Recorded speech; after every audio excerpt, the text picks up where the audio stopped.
Hi guys, it's Fed and this is my series on V3, the next version of QuestStudio. In the previous video, we went over the ideate phase, the part where you can brainstorm with AI on your project. In this video, I want to touch base on the plan view, and the plan is meant for you to structure, to plan your project, your creating endeavor. Now, the idea here is that you can follow a top-down approach to structure a project. What I mean by that is that we have at top level, the project itself, Dark City, the project we created last time. And under the project, you can structure it in sections. Sections are, and we have the definition here, organized collection of nodes or pages that focus on particular topic, task, or section of your project. So for example, if I'm a narrative designer and I'm writing the narrative for a game, I can have a section about character development, a section about world building, a section about plot construction, a section about dialogues, and one for research and inspiration. Just an example. If I'm writing a novel in 3 acts, I can think of a section for the first act, a section for the second, and a section for the third act, for example, okay? All right. Under each section, we have collections. Collections are, similarly to sections, are sets of related nodes. So for example, under character development, we have a collection for protagonist traits, section for antagonist motives, a section for supporting characters. It's just an example. You can think of, if you have a section for the first act, you can have a collection within the section for each chapter. So chapter 1, chapter 2, chapter 3, it's going to correspond to collection 1, collection 2, collection 3. Then finally, at the bottom layer here, under each collection, we have the actual set of nodes or pages within each collection. Again, we have the collection about protagonist traits. I can have a note about physical descriptions, a note or page about psychology, and a note about personal history. All right? So again, this is a top-down approach to organizing your project. Now, let's go ahead and actually start creating some sections and some collections and some nodes, so I can show you what this means in practice. So I go here, I click new section, I can give a name to the section, and let's say that I give it the name Act 1, and I can also provide some description, which is optional. The description is somehow important if you want AI to work on structuring, on planning the project with you, because this description is gonna be part of the context that AI has when brainstorming with you, basically. I'm going to show you how you can add the structure, the plan of your section here to the context of AI in a moment. So we have the name of the section, Act 1, and I can give a description. I'm going to say in the first act, the protagonist, I can give it a name, Mark, is introduced, as well as the antagonist. Let's keep it like that, okay? Let me say a section. Okay, so now we have the section here. I can click on it, and we're gonna see that now the section is selected. I have Act 1.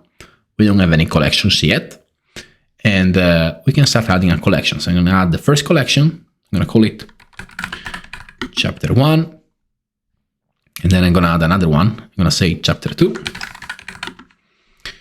And now we have the section with the description that we gave a moment ago, first chapter and the second chapter.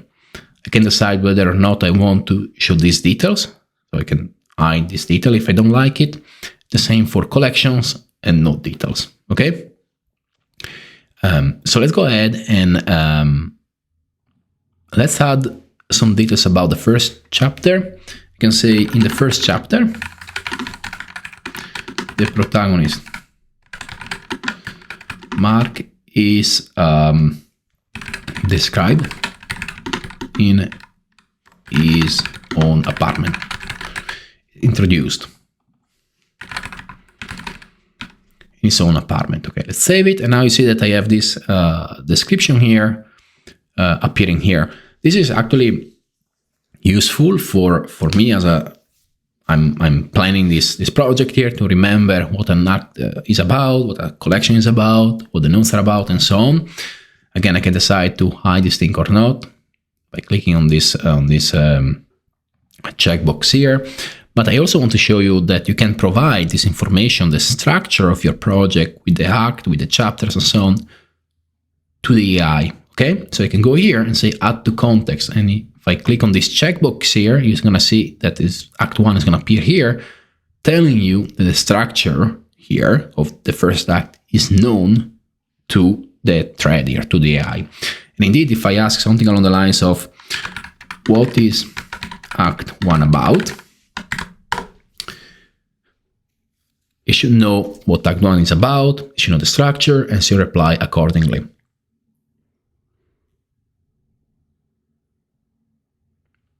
There you go. Act 1 introduces the protagonist, Mark, as well as the antagonist. Perfect, we said it here. The settings begins in Mark's own apartment. And we said where? Here. There you go, the chapter. This act likely set up the primary conflict of the central mystery of the narrative, and it added this information. Why? Because remember, this thread here is called world building, and it's using an agent that we created last time that is about world building. So it starts adding some information related to what we said before, world building, related to the fact that we are designing an horror novel, I believe we said that somewhere. And it's going to add that information here on top of knowing the structure we just defined. So it knows that there is an Act 1, what the Act 1 is about. It knows about the two chapters, Chapter 1, Chapter 2. And it knows that Chapter 1 is introducing Mark in his own apartment here, okay? So you see that now you have a very powerful way to add information to the context that the AI can use to brainstorm with you to help you out, all right? Okay, so now let's go ahead, and I want to show you that, let's add a node. And I say this is the first scene, okay? And then we can add a description to this node, prologue, introducing Mark's apartment, all right? And you see that I have some information. I have number of words, 0. I haven't used this node yet. I just have a description, the number of subnodes. I'm going to show you later in another video. When we create a node, we can also add subnodes to the node, subpages if you want, when it was last modified a second ago, because we added the description.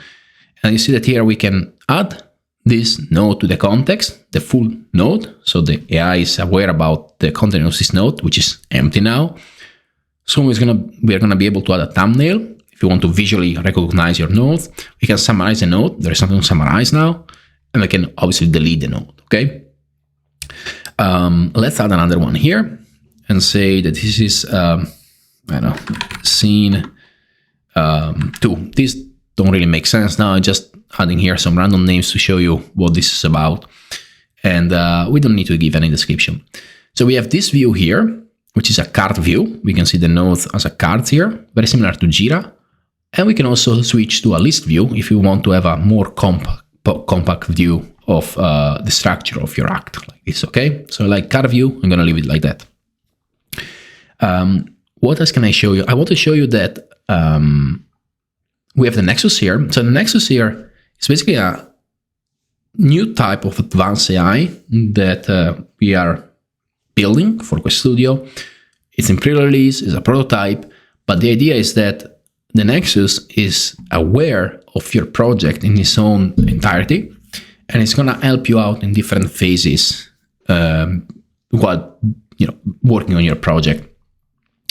For example, when you're on the plan view, it's going to help you, and you still have to plan your structure. It's going to help you plan the project. So let's say that now there's nothing to plan here because we already have a structure, obviously.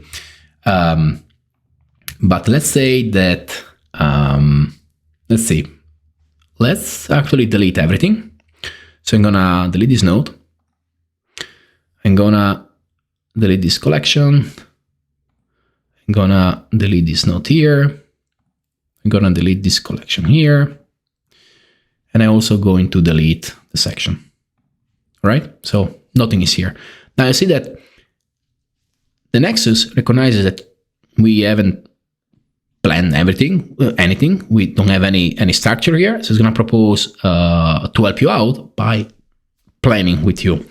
And here you can specify the type of project that you have and the requirements for the project. You can say that it's a novel writing project, you're writing a novel, or you can provide a custom type, for example, narrative design, and then the requirements. So let's say that I have I'm writing a novel with 3 acts.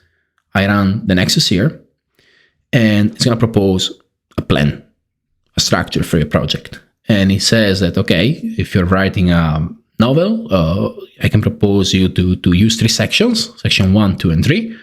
The first section is going to be called Act 1, and it's about the description of the novel. Called the description is the setup, basically, and it has 3 collections: collection 1, 2, and 3. Opening scene, the inciting incident, and then the plot point 1. Okay, and each of these has its own description. So let's add the plan. We have Act 1, Act 2, Act 3. Click on this, and there you go.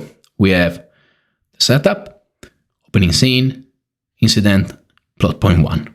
Okay, and we can go ahead now and start adding our nodes. You see that this I haven't mentioned, I forgot. You see that we have the drag and drop icon here. We can drag and drop and reorganize these things as we please. Let's add a node here and say the beginning. Okay, so this is the first node. Okay, so now you see that I have the first node here. I can click on this icon here, and clicking on here, it's gonna take us to the create view, where we actually have the node and we can start creating some content. I don't want to spend too much time on this. The reason is that we're gonna have another video about the create view. So let's go back to the plan. Okay, so that's about it about the plan view. We saw that we can create sections, collections, and nodes. We can organize a project in a top-down approach. We saw that we can give some contextual information to the thread, and the contextual information is about the structure of our project when we are on the plan view.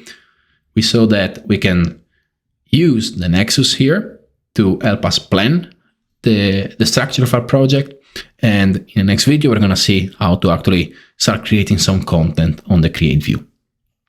That's it for now. I hope you enjoyed the video, and I'll see you in the next one.